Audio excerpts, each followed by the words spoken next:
Everything is I'm good. rushing. So sorry. I'm rushing. I don't even Nope, cancel. not at all. The president did this meeting today, Oh, Constitution, is that right? No, and they.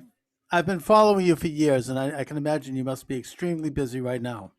But that one I just thought was maybe I'm not going to go. And then the White House called me and said, "No, you're coming." And they had like 10 chairs, and mine was one. And Okay, here we are. Star Parker is with me, Charles Moscowitz. Thanks for joining me, everyone. Star Parker is an American syndicated columnist, a Republican politician, an author, conservative political activist. In 1965, she founded the Center for Urban Renewal and Education, known as CURE. In 2010, she was the unsuccessful Republican nominee for the U.S. House of Representatives in California. Star, thanks for joining me today. oh, why'd you have to say I was unsuccessful? Look, I ran unsuccessfully for Congress in Massachusetts. That's how it goes. Okay, You let know, me ask you this. Did everybody then start sending you all of these quotes from Abraham Lincoln and how many times he had to run before? oh, I had some things sent to me, but they weren't that nice. Let's just put it that way. Everybody was like, just do it again. Abraham Lincoln ran like 10 times before. Oh, absolutely. I urge people to run. There's no better way to get, if you have something you want to get up there in the media and you want to get across, Yeah. there's no better way to do it than run for Congress. They're really, because they have to pay attention. Well, that's true. But I also think that one of the benefits, at least I hope that one of the benefits is you get a chance to actually let the people in that district know that they do have choices. They don't have to settle for one. So to just get the messaging out was the reason I ran. I was actually recruited by the Republican Party there in Los Angeles area. So I had to move into that district in order to run for that seat. It's not illegal to run in a seat Sure.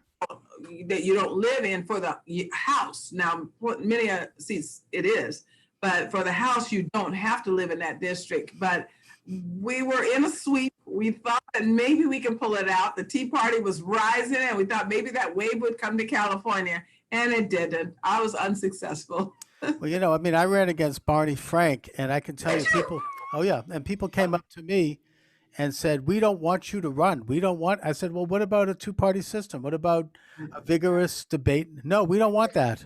We just want to have Barney.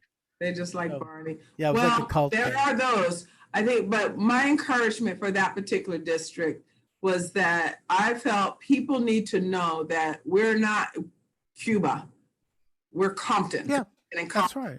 We actually have choices. Now, if you guys want socialism, if you want this despair, if you want nothing to work, that's okay. But I'm going to at least let you know that there are alternatives, that there are benefits to living in a free society. So that was now 10 years ago or so. Yeah, in fact, it's exactly 10 years ago. So now, what about California now? What's happened to California? I mean, Massachusetts, I could say the same thing, by the way. So it's not like, but yet California seems to me to be a state that is dealing with various manifestations of socialism, and they're not good. No, they're not good. But I think that people are waking up. The churches are still shut down. So California is going to be an interesting watch on election night, because although it won't turn red overnight, as Ed Meese continuously reminds me, young lady, we gave the country Ronald Reagan. So it could be a Ronald Reagan moment again. I don't know. I actually work full time in Washington, D.C., running Urban Cure that you just talked about, the Center for Urban Education. So I still live there. My residency's there. I escape there. So I leave the swamp and go to La La Land. Well, I mean, I hope somebody can take on Schiff. That would be great. I don't know. Like I said, I don't do politics out there. My grandchildren are there. So I work in D.C. and I go home to do my social life, to refresh, to revive, and then to get back here to the swamp. To go into the hardcore, the maw of the beast. So, Star, what do you see emanating for this election? I mean, I think that President Trump seems to be, he's got the wind in his back. He seems to have momentum. But when I take a look at the forces that are arrayed against him, it is so ugly to the point where they're trying to literally, I mean, they've tried to remove him from office several times. I mean, it's not, this isn't a normal loyal opposition like most presidents have had. I mean, this is an attempt to wipe his administration out. And I just, when I see that, and when I see what's happening now in the country with black businesses being looted and black neighborhoods being burned and black people being murdered, by thugs, and that this is somehow seen as a good thing by the establishment. Either that or they cover it up. I just wonder what they're going to pull up next. Well, we know that this is going to continue through the election. In fact, they're occupying Washington, D.C. even as we speak. Most of the stores here are now boarded up yet again because folk protesters are coming back. But when you talk about it being Donald Trump, this is not about Donald Trump, believe it or not. This is about destabilizing our society and forcing the American people out of what we know, which is that we battle in the voting booth, out of that scenario, and then to bring in this force that we are going to do things the way of the totalitarian Marxists that they are. That's not going to happen. In fact, I just left a session with the president and the vice president because today's Constitution Day. So he did his, for the first time, Constitution Day at the archives, at the National Archives Museum. That's why I rushed in. That's why I was a little late from that particular meeting where Amazing. declared that we're not going to let this happen. And in fact, he talked about that whole race, that critical race theory, and how we're going to not allow that to happen. He determined just a few moments ago that he's going to establish a commission about 1776 so that we will again teach our young people the brilliance of America, the exception of America. And as you know, I know firsthand, that's why you have me on probably, you know that I believed all the lies of the left. You know that into all of this stuff we're hearing today. I believe my problems were someone else's fault, that America was so inherently racist, I don't need to mainstream, that I was poor because others were wealthy. I bought all of those same lies and ended up in a life of criminal activity and drug activity and sexual activity and welfare activity and abortion activity. It doesn't work. Liberalism doesn't work. Secularism doesn't work. We have a beautiful country. We're moving toward a perfect union, and the president is declaring that. And I think he knows that what you just said, the wind is in his sails. Well, of course, you're appealing to the better side of human nature, and you're emphasizing the better side of our nation, and the aspects that offer opportunity for all Americans. But I just worry that enough people aren't going to wake up to it in time. I mean, people are going to still be mired in this old way of thinking, this kind of anti-American, No, kind of no. identity politics. Don't be encouraged. No. Okay. You mentioned the African American community. Let's keep in mind that 75% of Black people in this country are in the middle class. This is historic in and of itself. That Right. horrors that we were birthed into in this nation, the slavery, to move through the Jim Crow, to get to the welfare state, for 75% to be in the middle class, this is progress. This actually appeals to our founding documents to say this is solid, this is sure, that Christianity mixed with capitalism, mixed with the Constitution, works for anybody of any ethnicity. Keep also in mind that 40% of Black folks live in the suburbs. So they're doing the same thing that others are doing. While the husbands are married to the mother of children, looking at all this madness while their children are at home, trying to sort through this after COVID era, they're seeing these cities too. So I think that it's going to be an incredible upset. Oh my God. I hope so. By the American people. The noise, and as loud as it, my new book is called Necessary Noise. I think the noise is necessary. We're at a critical cross point, similar to the 1850s. Couldn't go on any longer. So now we're going through the harder part of it.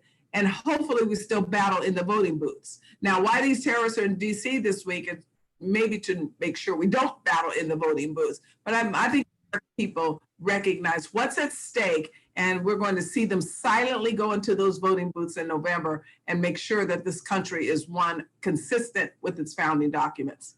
Well, first of all, I mean, traditionally, the Black community in the United States, I think, has been more conservative. It's been more church going. The families were more intact, actually, than white people right up into the 1950s. I mean, there was a sociologist who did a study on this and discovered that marriage was stronger, and the whole thing began to be attacked by left-wing policies. I mean, Daniel Patrick Moynihan wrote about this, Assistant Secretary of Labor in the Johnson administration. And so you had a nationalization of welfare, which damaged the Black family. You had an attack on the Black church, which was one of the great moral forces in America, and which I think brought the white church back to faith. You had an attack on Black entrepreneurialism, on Black education. President Trump wants to offer choice so that young children in the city don't have to go to these big, rotten public schools. and and I think that it did serious damage. Now, my question is: are enough people going to realize this in time? I mean, and by the way, I'm speaking here as a Jew who has most of my family, way out on the left, and they're not going to change. I mean, I don't think President Trump Well, should I even don't know. waste his time. Did you see the poll that came out after the Abraham Accords? Now we're looking at 30% of the Jewish community. Oh my God, that would be a miracle. We ought to give them a second. Look, we don't know, and we don't have a magic wand to determine. But anyone that's paying attention can't deny that. Call it whatever you want to listen about that. God is using Donald John Trump for this moment in history to set this place back in order. So we don't know happening in the Jewish community. We don't know what's going to happen in the Black community. But what we do know is that if they vote consistent with their values, their core beliefs, then he will realize another 4 years. Oh, absolutely. It's been one of the most successful presidencies probably since FDR, putting aside whether we liked him or not. I was at the White House for those Abraham Accord signings. Oh my God, that's fantastic. Yeah. I was watching it. I felt weepy over it. I mean, this is like, and then they're downplaying this. We have to hear from Andrew Mitchell that it's a distraction. Oh God. I mean, if this had been anyone else, it would have been, big. We would never heard the end of it. But keep in mind who was watching.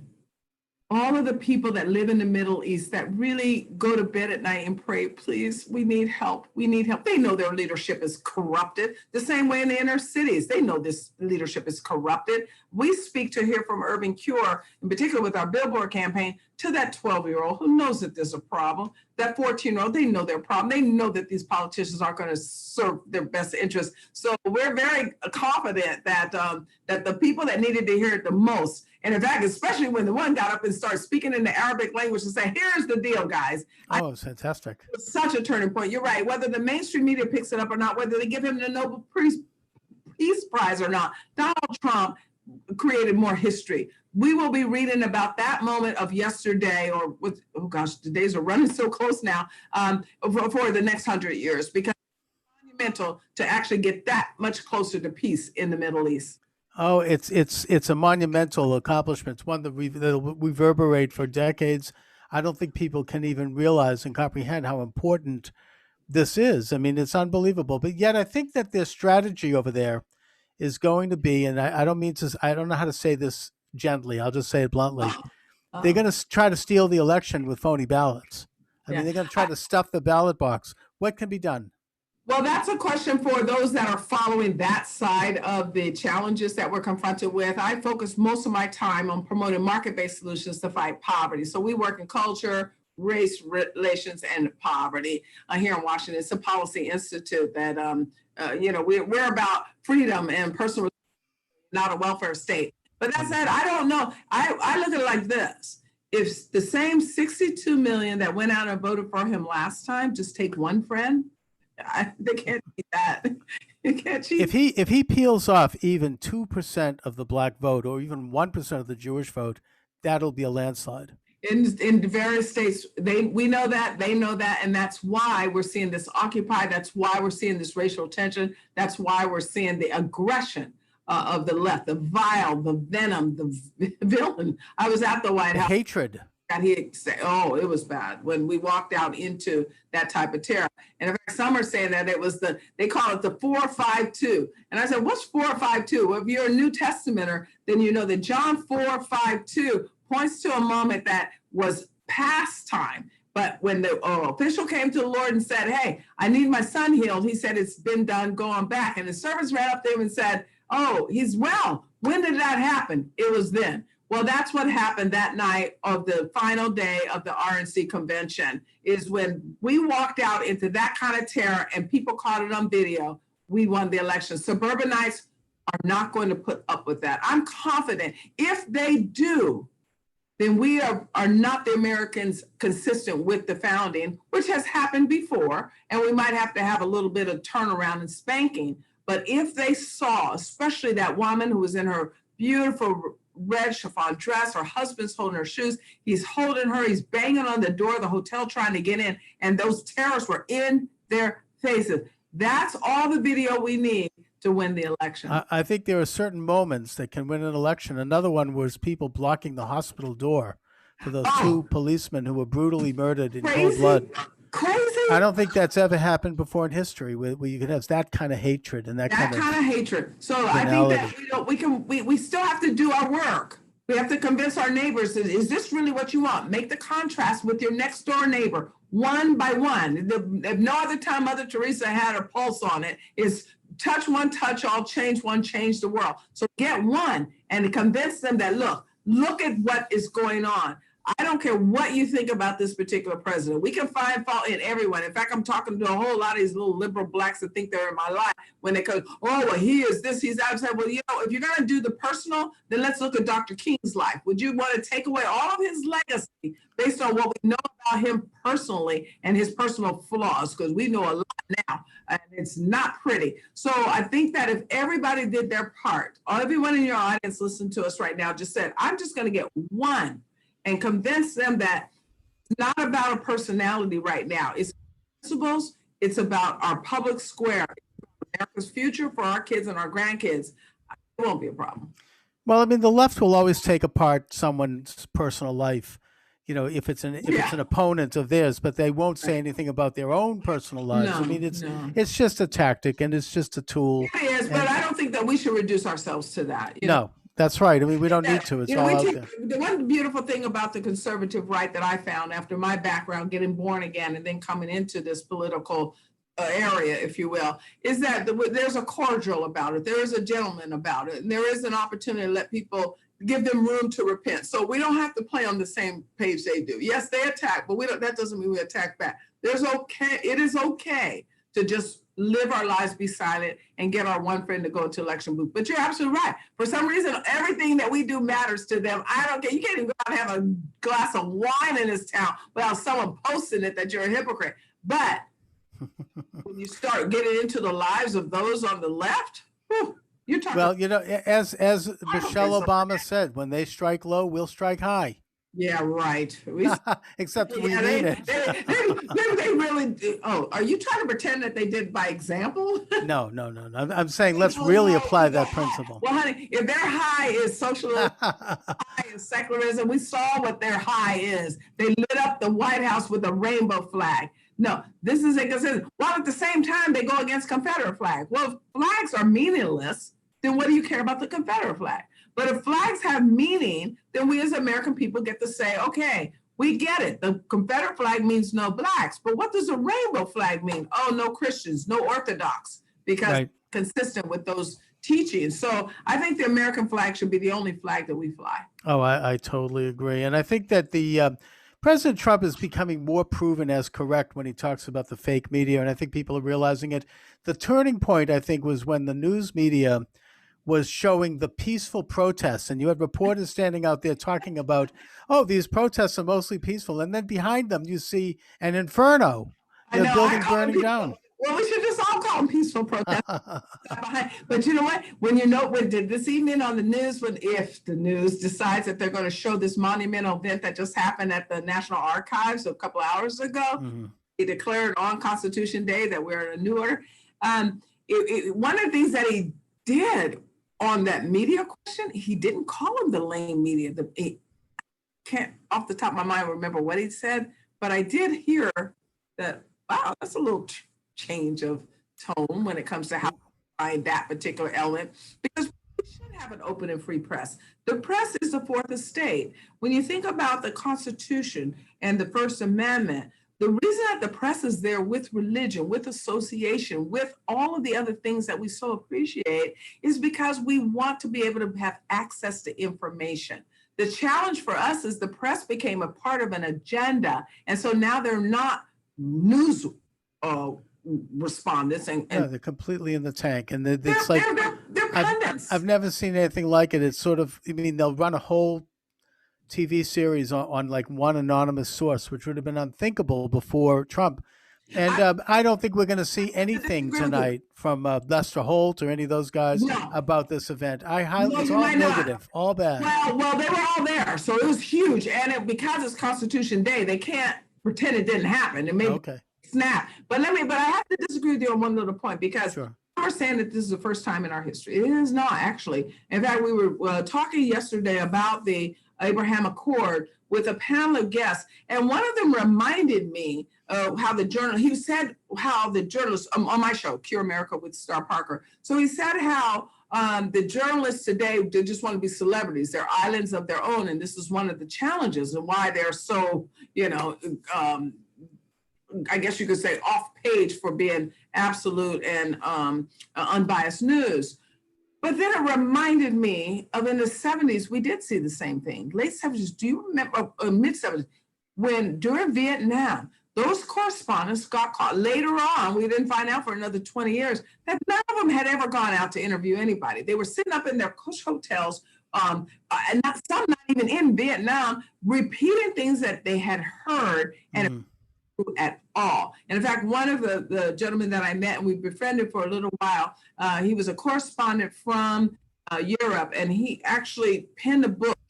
His name is Yui, and he penned a book about that time. He was an older man, but he wanted to get it out of him because he was one of them, and he was there, and he said, I just have to tell the truth on this question because everyone thinks that we were all telling the truth, and we weren't. We were lying about it all, and he wanted that truth to be.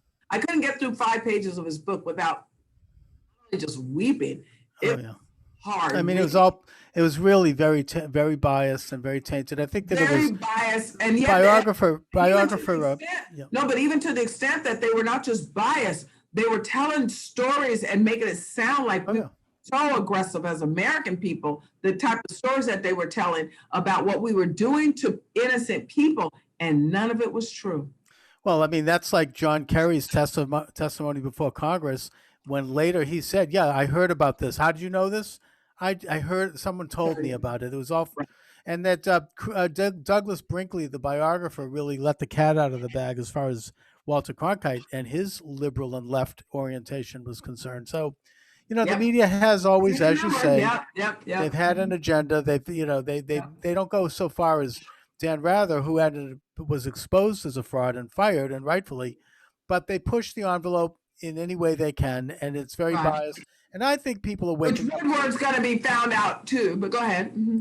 No, I think people are waking up to it. I mean, unfortunately, most people. We have freedom of press for real, because But well, you and I are doing it, but most people still are working too hard for a living to make the money so they can pay their taxes. And they still depend on these big 3 networks for their news, and the news is phony. I hope I'm wrong about that. No, they want to find out what the local weather is, and let's face it, the local channels actually give them a little bit of local area news, and I can appreciate that. But with the competition now, we're keeping them in check, and we have to be hopeful because it's who was it? Samuel Adams told us it doesn't take a majority to prevail, just an irate, tireless minority that are setting these brush fires of freedom in the minds of men. So it takes people like yourself and others that then, when the internet gets a hold of it, then it's the accountability to the 3 networks you're talking about. So I'm very hopeful that and encouraged that with all of this new energy and all of this new information, that we'll be fine. We don't want to get rid of them. We don't want to just keep complaining about them. We want to build a better model so we make them more obsolete. Well, the brush fire of freedom better start picking up steam right now, because we're getting very close, and this is truly a pivotal election that's really going to determine the future. I mean, I hate to look at the Drudge Report. They've completely sold out. You read that and your heart goes down. I mean, oh my God, the establishment is just doing everything they can to try to stop Trump, and I just worry. I pray for him every day. I don't pray for the Drudge Report, but I guess I pray for Trump. I don't pray for the Drudge Trump. Yeah, I pray for him too. But I guess my philosophy is, I have to look at the core. I got born again, and so I want to know, what are your roots? Why do you believe what you believe? So when you allow for people that are living lifestyles that are inconsistent with the scripture, in my opinion, if you're wrong on that fundamental truth, then you're going to be wrong on anything. So I felt that it was just a matter of time before Drudge was going to go away anyway. Go on the dark side. Well, if you have a homosexual starting the thing, you're got a challenge already. So it's kind of like people that say, oh, the politician, he's kind of a POB. He's personally opposed to abortion. But no, honey, if you don't even understand that simple truth, that God has birthed, or if somebody is growing in the womb, that person that's carrying them is a great miracle that they have them, that is great all that they have them, and that they are now going to be a mom, whether they raise a child themselves or not. If you can't get that one right, you can't get anything right. So I'm not surprised about the Drudge Report, but I am encouraged that shows like yours and others are starting to really push in to get truth in the public square, because people that are hungry, let's face it, the scripture is clear. I'm a scripture girl. Seek and you find. You're looking for truth, you're going to find it. You're going to find it. So what we have to do is keep encouraging people, look for truth. And we only now have, what, about 50 days to find it? About that, yeah, it's getting very close. So, Star, talk a little bit, since we're reaching the end, about what your work is, what your program is doing, what you're up to.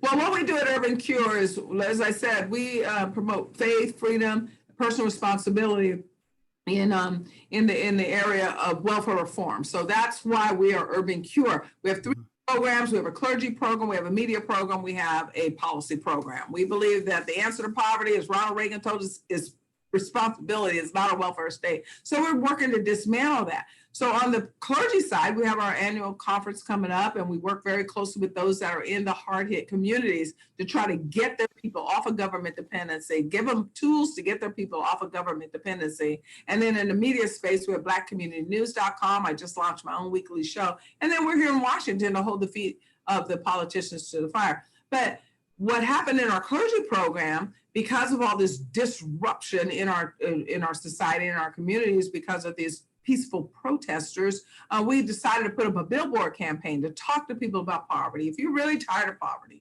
here's all you have to do. Finish high school, take any job, get married, save and invest, give back to your neighborhood.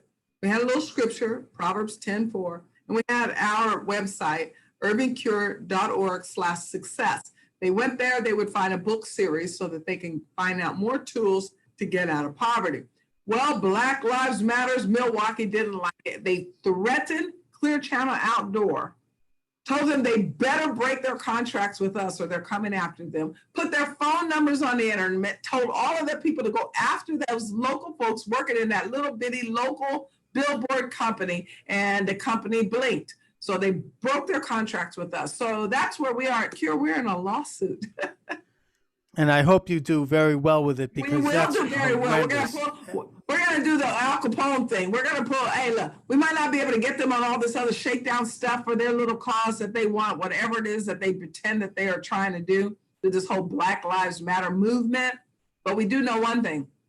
It is illegal to interject yourself in somebody else's contracts. And that's what they did. And not only did they do that, they went as far as to force them to Clear Channel Outdoor to force out of their contracts with us in other states. So they have actually broken interstate commerce laws as well, to say, because they told them, no, you're not only going to take them down in Milwaukee, you're going to take them down all across the country. And we had them in other cities, as well as we had 20 cities that we were getting ready to run them in. What a horrendous suppression of speech. And Black Lives Matter, of course, is getting money pouring in from municipalities and businesses, hundreds of millions of dollars. No one knows where the money's going to.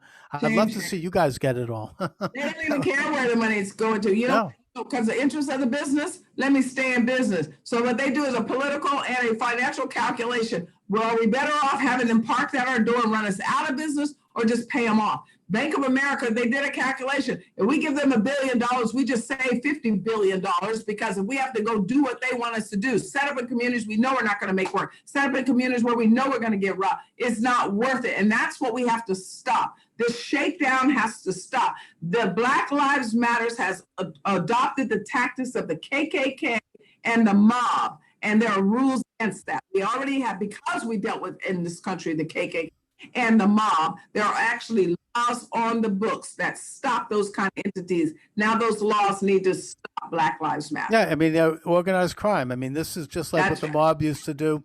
They shake down local businesses. It's called protection money. That's right. That's right. So, there are threats of intimidation and the violence. I mean, showing up at people's personal homes, threatening them and getting in the face of their children. Oh no, this is KKK stuff. And so we need to make sure that they are put in the same little box that the KKK now is in, even though they can still have their little club if they want to. We do have freedom of association, but you can't force others into. Right. No, I mean, this is, your message is important to get out this truth. And Star, I hope you do it. You are doing it. And I think We're you're reaching trying. people. I don't know. They're casing our office now. So after I get All right. here, they got to make me put on my dark glasses, tie my hair up, put on my mask. Yeah, I admire your courage, and you're out there. I really, it's an incredible thing to watch. So anyway, listen, I really want to thank you for joining me today, and let my viewers know where they can reach you and how they can help. Well, Urban Cure, urbancure.org, or if they just look up Star Parker, they're going to find me. But urbancure.org is how they can help. And I love that Trump 2020. This is good stuff. But yeah, and I think that what we need to do is be vigilant, but cordial. Just know that that's right. American people understand what's at stake. And now we just need to lead them and guide them to say, okay, we have one of two options. We can battle in the voting booth, or we can allow this Cold War to become hot. We don't want that. No.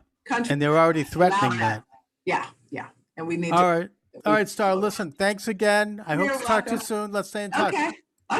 Bye-bye. All right, bye-bye. Thank you.